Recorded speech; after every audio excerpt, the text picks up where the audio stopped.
En el caso nuestro, del Escuadrón 2 nos tocó en la base aérea militar San Julián y el primer escuadrón que se fue a Río Grande. Y ahí está la parte tuya que me gustaría que lo cuentes. Después de esos primeros vuelos que uno se dio cuenta que no se podía volar una misión de combate desde Comodoro Rivadavia, porque como bien decís, si le ponían una bomba, ya el avión prácticamente no podía volver. Un día el mayor Sapolsky, nuestro jefe de escuadrón, me llama y me dice, vamos a ir hasta San Julián, porque va a ser nuestra próxima base de despliegue. Y en ese momento nos ponen un guaraní a disposición, que siempre digo que a guaraní es un avionazo, ya que el día era muy feo, el día que hicimos ese vuelo de Comodoro a San Julián, era muy feo, con tormenta, con ráfagas de viento impresionante, turbulencia. Y cuando una vez que aterrizamos, ahí me di cuenta de que iba a ser muy complicada la operación de nuestros Dagger desde esa base, porque no teníamos disponibilidad de búnkers, no había plataformas, no había dónde poner los aviones, no solo los aviones, no había dónde poner los repuestos, dónde poner las bombas. ¿Por qué? Ujú. Porque en ese lugar ya estaban los A4C, un escuadrón de A4C que naturalmente ocupó todos los lugares, inclusive los paliers para poner las bombas o las espoletas, ¿no? Y bueno, la verdad que para nosotros fue una tarea impresionante tratar de reacomodar, una vez que nos trasladamos, dónde poner el material. Si recordás, los aviones no había lugar donde ponerlos, estaban en la plataforma, frente a la torre. Sí, sí. Después, un par de aviones los pusimos en una de las calles de rodaje, una de las calles que tienen como una B, ¿no? Ujú. Que va hacia la pista. Como no había lugar en la plataforma, los poníamos en la calle de rodaje.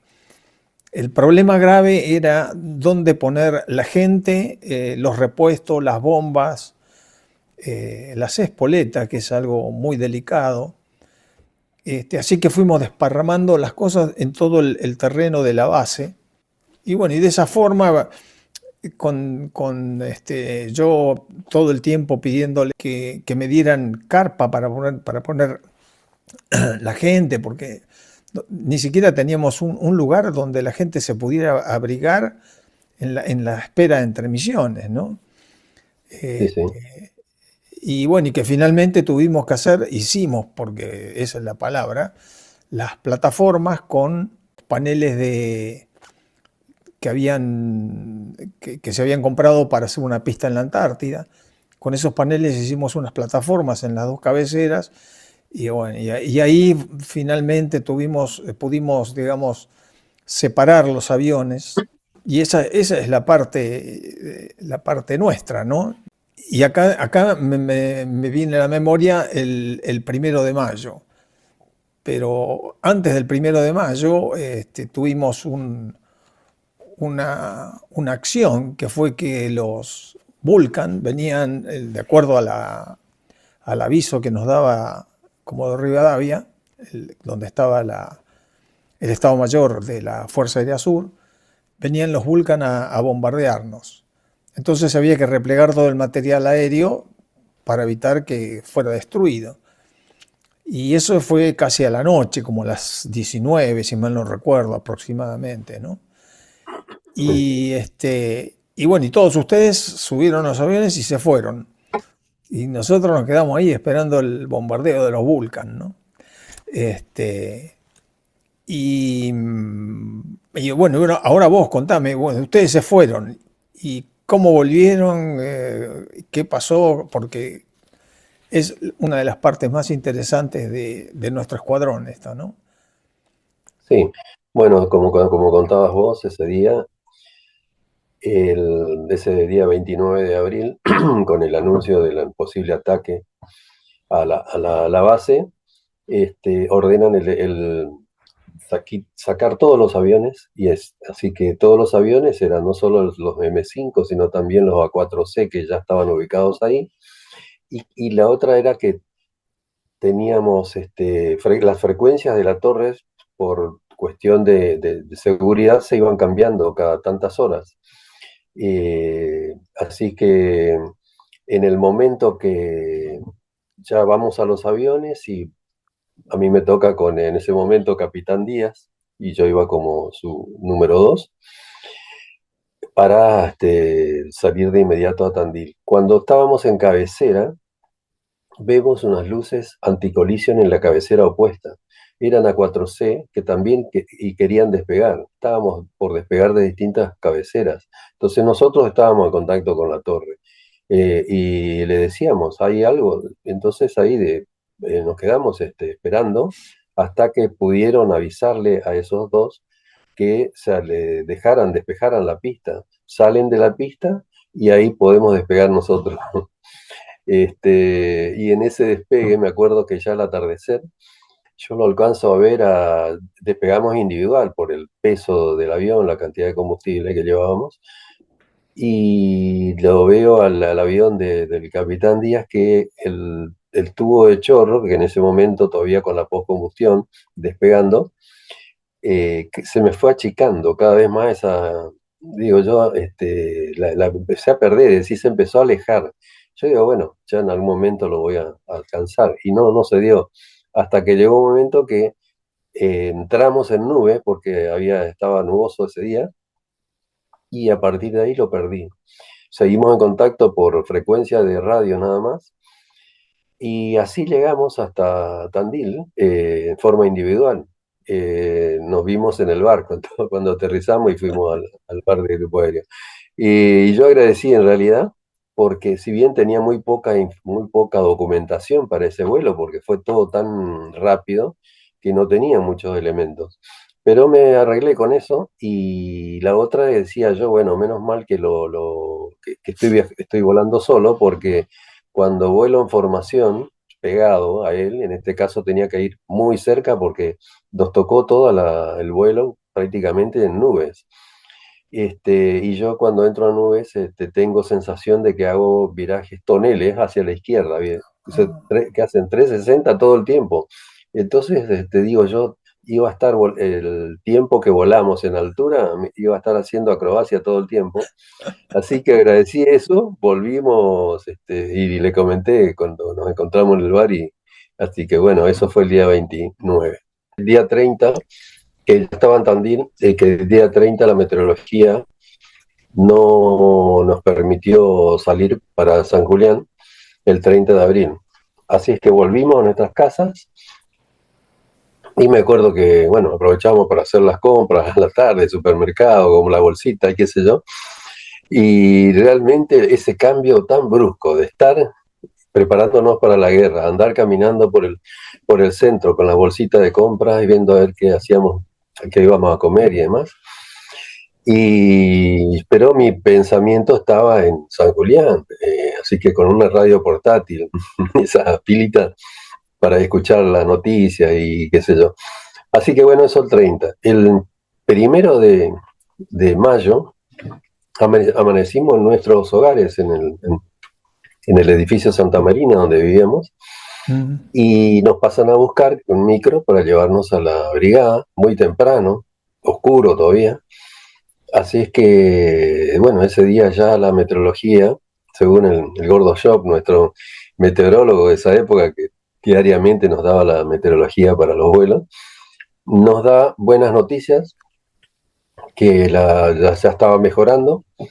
Así que ahí se decide salir, y bueno, regreso en uno de los M5 de los Dagger, luego de aproximadamente 1 hora 30, 1 hora 40 de vuelo. Y la pista había llovido hace un rato antes, algo así, pues estaba húmeda.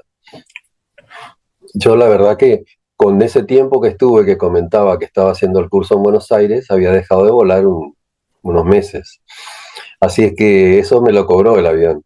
Cuando voy al aterrizaje tenía mayor velocidad, y se ve que también saqué el paracaídas por encima de los 160 nudos, una cosa así. ¿Y qué hizo el paracaídas? Se voló. Me quedé sin paracaídas frenado para el aterrizaje. Debería haber dado motor y acomodarme para sabiendo ya que no tenía paracaídas de frenado, para ocupar la mayor cantidad de pista. Pero decidí quedarme, apoyé la nariz, comencé a frenar con los frenos normales, pero el mini stop comenzó a actuar, dejaba de frenar, entonces tocaba el freno de emergencia, luego el otro freno y así.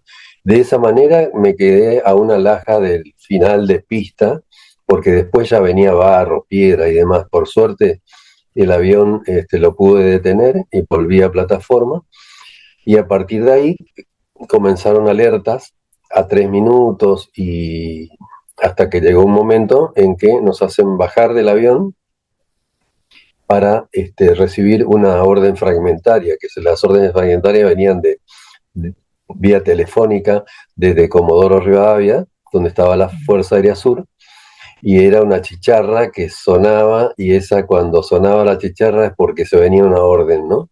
Así que todos los pilotos estábamos atentos ahí, qué es lo que había que hacer. Y así surgió nuestra actividad ese 1 de mayo, ya desde temprano, que habían salido también vuelos en altura de intercepción, y luego nos Sí, toca el a Capitán nosotros la otra Díaz. misión. Sí, había ¿Mm? salido creo que el Capitán Díaz. Claro, salió de... Salió en ese momento Capitán Díaz, ¿no? Sí, Yo recuerdo que sí, ahí me dieron la orden de inmediatamente colocar bombas de 250 kilos PRP en los aviones y 3 tanques de 1300 a full,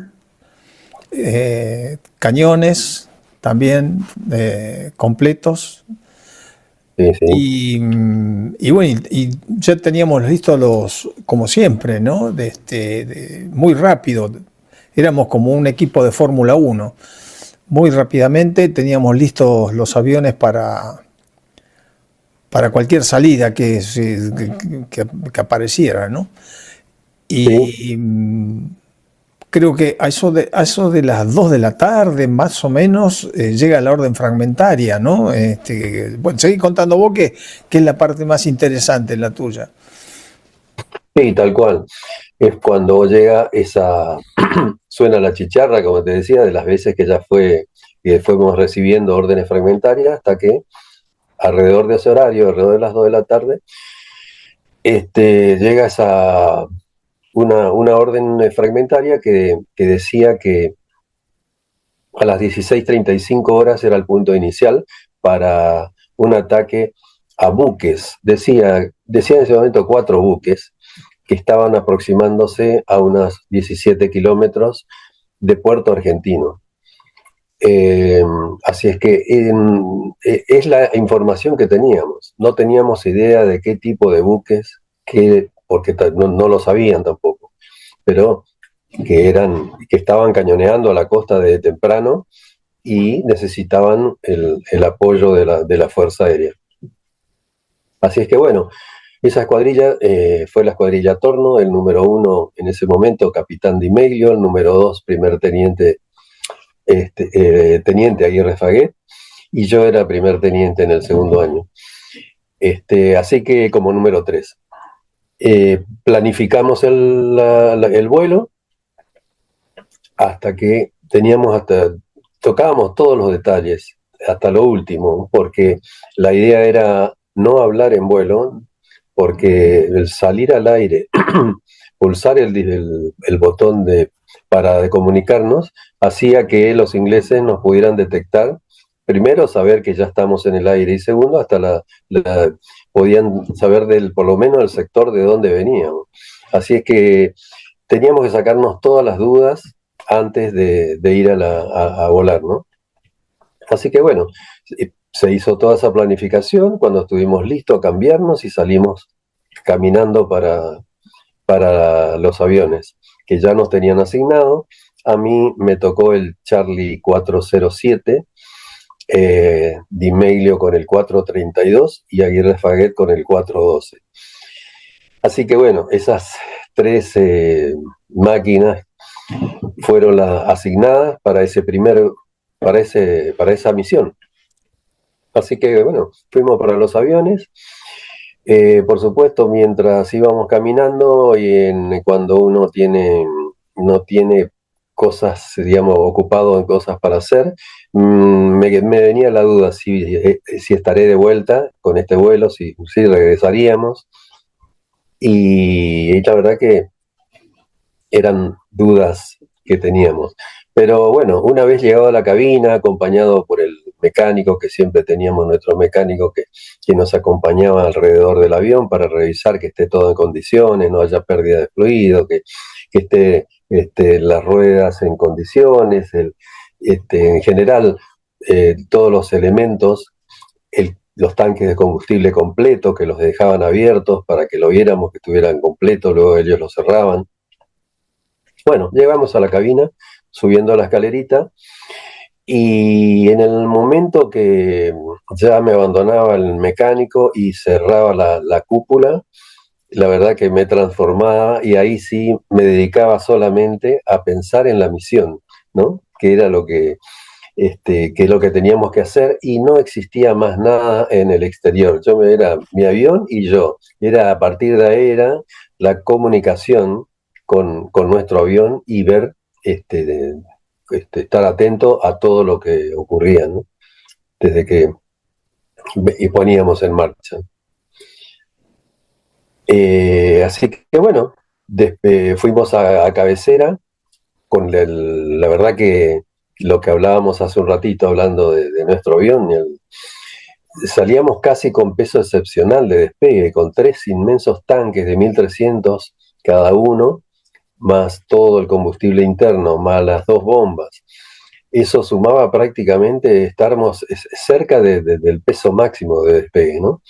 Y combustible 7.360 litros, que acá todavía tengo no sé si se puede alcanzar a ver, Sí, sí. el detotalizador, que ahí lo dejé marcado, ahí está, la cantidad de combustible que 7.360. teníamos, Sí, sí, sí, sí. 7.360 litros, y con ese combustible teníamos que ir y volver y regresar. Así es que Teniendo en cuenta, perdóname, teniendo en cuenta el consumo del motor, del ATAR, que es altísimo, ¿no? Que puede llegar a hasta 180, 200 litros por minuto. Sí, tal cual. En altura nosotros buscábamos el óptimo a medida que íbamos despegando en forma individual, la escuadrilla Torno, nos fuimos aproximando, volábamos prácticamente casi en una línea, poquito adelante el número 1 y lateral el 2 y el 3, a unos 300, 500 metros lateral, para irnos viendo.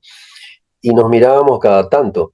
El guía miraba para los 2 lados, mirándonos a nosotros para ver que no tengamos ninguna sorpresa, digamos, que se nos esté aproximando. Y nosotros le cuidábamos también a él. Así es que eso fue durante el traslado de ida, que el altitud de vuelo buscábamos la óptima. Al principio, como estábamos muy pesados, llegábamos aproximadamente a 32 mil pies de altitud, y luego a medida que íbamos consumiendo combustible, seguíamos subiendo hasta llegar a unos 35.000 aproximadamente pies de altitud. Y teníamos un punto donde teníamos que iniciar un descenso. Ese punto era algo que nosotros nos habíamos impuesto antes del despegue, que decíamos, suponiendo que una fragata esté en los comienzos de las islas, toda esa envolvente, hasta de ahí en más decíamos, bueno, a partir de ahí, de un punto determinado, íbamos a hacer un descenso controlado, digamos. Pero recibimos una llamada, una comunicación desde Puerto Argentino, que nos dice que se nos viene una PAC, Patrulla Aérea de Combate, Harrier, hacia nosotros. Amigos, lo más importante todavía no empezó. En el próximo capítulo vamos a entrar en las misiones reales de combate. Continuaremos.